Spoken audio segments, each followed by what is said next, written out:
अब मेरा next topic है introduction of Boolean algebra. Introduction of Boolean algebra, इससे एक 7 मार्क्स का क्वेश्चन बनता है और 2 मार्क्स का भी क्वेश्चन बनता है। 2 और 7 मार्क्स का क्वेश्चन इससे बनता है, ठीक है। तो बूलियन लॉ होता है, ये 8 लॉ होता है, ठीक है। There are 8 types of Boolean law. First होता है कम्यूटेटिव लॉ, ठीक है। Commutative law A into B equal to B into A, और सेकेंड होता है A plus B equal to B plus A. Associative law होता है A into B into C. तो मैंने यहाँ पे देखिए इसमें क्या सी बाहर आ गया, इसमें क्या है ए बाहर आ गया है। अब सेकेंड देखिए ए प्लस बी प्लस सी, तो ए इसमें ए बाहर आ गया और सी इसमें अंदर हो गया, ठीक है।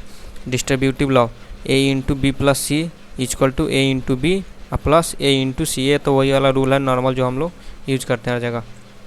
एंड लॉ हो गया, एंड लॉ मतलब एंड गेट होता है, ठीक है।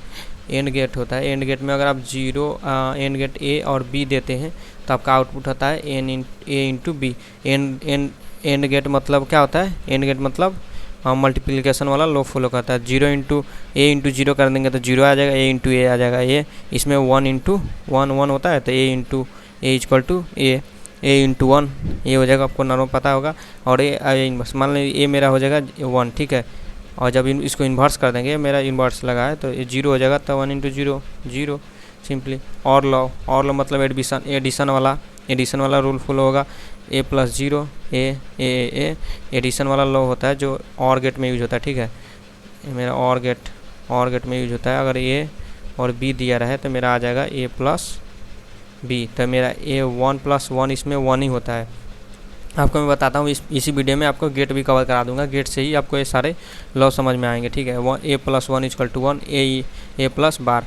तो देखिए इसमें ए क्या होगा, ए हो गया और बार इसका क्या हो जाएगा 0, तो 1 प्लस 0 इक्वल टू 1।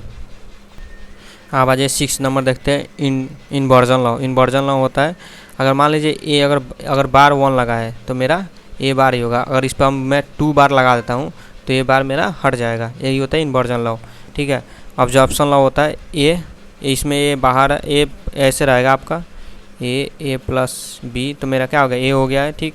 और A plus A B equal to A, इसको आपको याद रखना पड़ेगा सारे लॉ को। De Morgan's law it is very important, ये इंपॉर्टेंट होता है किससे इसी से ज़्यादा क्वेश्चन बनते हैं। There are 2 De Morgan's law होता है, 2 टाइप्स का होता है, एक नॉर गेट होता है, एक नैन गेट होता है।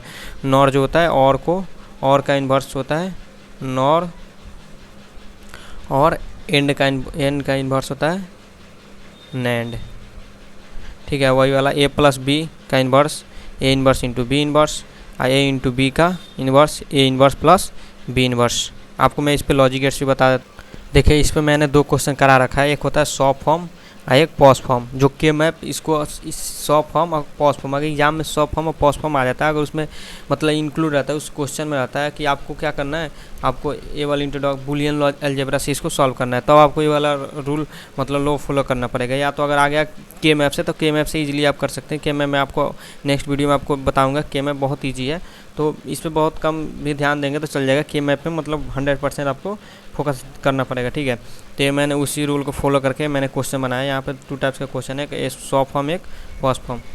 देख लीजिए आप इसको। पॉज फॉर्म में तो मेरा होता है डिनोट किया जाता है पाई और एम से, कैपिटल पाई कैपिटल एम,